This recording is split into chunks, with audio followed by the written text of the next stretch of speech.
Let's talk about Howard Schultz. We're going to talk about it. We're going to talk about it. Yes, we must. Must we? No, of course we don't have to. I want to. All right, here's the thing. I like Starbucks. I genuinely like it. I know it's not cool. I know it's not local. I know they burn the beans. But they burn the beans. All right, Mario Batali, cool it. Unbelievable. Eating gardens out there, but they burn the beans. Like you give a shit. Like you're swilling it and spitting it into a bucket. Fuck you. They burn the beans. I like it. All right? No matter where I go in the country, I can get exactly the same thing. The amount of caffeine it takes to bring a horse back from the dead. And I like Howard Schultz. I mean, not as much as I used to. Not as much as I did literally a week ago. But as an executive, Starbucks has done some pretty interesting things over many, many years. He gave health care to full-time and part-time employees when a lot of other companies said, the middle class, why don't we rip it to fucking pieces? While Walmart was hollowing out the Midwest, Starbucks was hiring refugees, making it their mission to hire veterans. They were doing college programs across the country. Starbucks has shown more civic mindedness than most companies. That's Howard Schultz's achievement.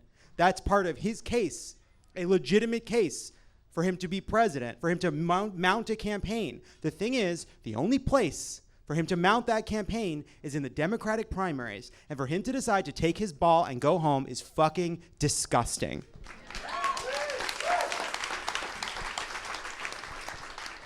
So far, to me, Howard Schultz is acting like a restaurant patron marching into the kitchen to tell the chef that his gazpacho is cold.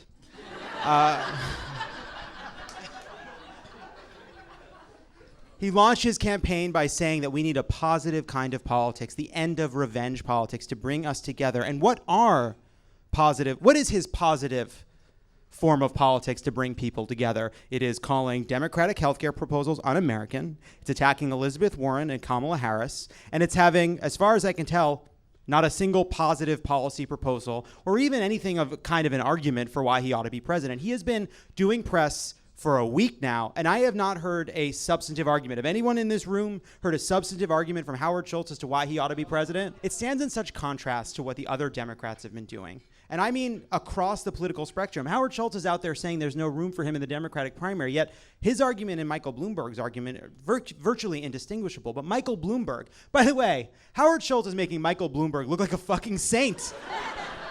You know, it takes a lot to say, why won't Howard Schultz show the humility and lack of ego of Mike Bloomberg? Because Mike Bloomberg has more money than Howard Schultz does, all right? But he's been responsible. He clearly wants to be president and thinks he should be president. But he's looked at the data, thought about it responsibly, not put himself first, and said, you know what? I have two choices here. I can run as a Democrat, or I can stay on the outside and try to help the Democrat win, because I am not going to risk the country to satisfy my desire to run for president no matter what happens. I'm not going to use my money to avoid the persuasion and ordinary course of campaigning that every other person has put themselves through. Pete Buttigieg, mayor of South Bend, Indiana. He has shown more sense of purpose and mission and clear hard work and deep thought into his campaign than Howard Schultz has in the past week. He went out there and said, yeah, I'm a mayor, but here's the reason why a mayor should be president. Maybe makes more sense than a senator. Here's why it's important that a young person run. Here's what we did in South Bend, Indiana. Here's what I care about. Here's what I'm fighting for. Here's why it matters that a veteran and an openly gay person mount a campaign for president. And the reason he has to do that is because he doesn't have billions of dollars to skip all the hard fucking work. Neither does Kamala Harris. Neither does Elizabeth Warren. Neither does Kirsten Gillibrand. Neither does Julian Castro. None of them do, except for Mike Bloomberg, who, again, is a saint. Put your ego aside like Mike Bloomberg. Don't make it all about you like Mike Bloomberg. When we... Unfucking believable. You know, there's been this, I think, very small debate about what does a billionaire represent? Should there even be billionaires? And I'm not really interested in that debate. But the one thing that is true is that, is that one consequence of the fact that we've allowed so much wealth to accrue to the hands of so few is that they have a lot of power. They do. They have a lot of power. And Howard Schultz doesn't have to listen to any of us. He really doesn't. He can do whatever the fuck he wants. He can run. He can get his name on every ballot. He has the money to do it. He can skip this whole debate. He doesn't need to read my open letter. Hope he does. And I bet he has. And he can pay a Democrat and a Republican to push around a bullshit poll and come up with a new soundbite every day to push back. He can have a spokesperson go out there and say, all this consternation must mean he's really resonating. They can use PR tactics to get themselves over the hump of this terrible, catastrophic PR week that he's had. But show us some respect. Show some respect for your fellow Americans who don't have the power that you have, who can't use their money to avoid a conversation. Show us some respect, the respect of listening.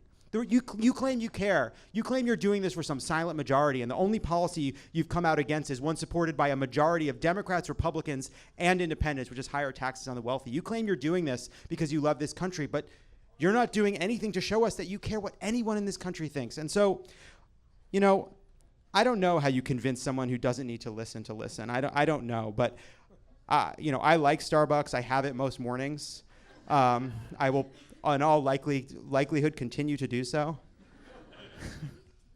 He's the ex-CEO. It won't make a big difference, but I will tell you, until he actually decides to listen and stop trying to spin his way out of this, the only hot cup of blonde I'm interested in is Ronan Farrow. Okay.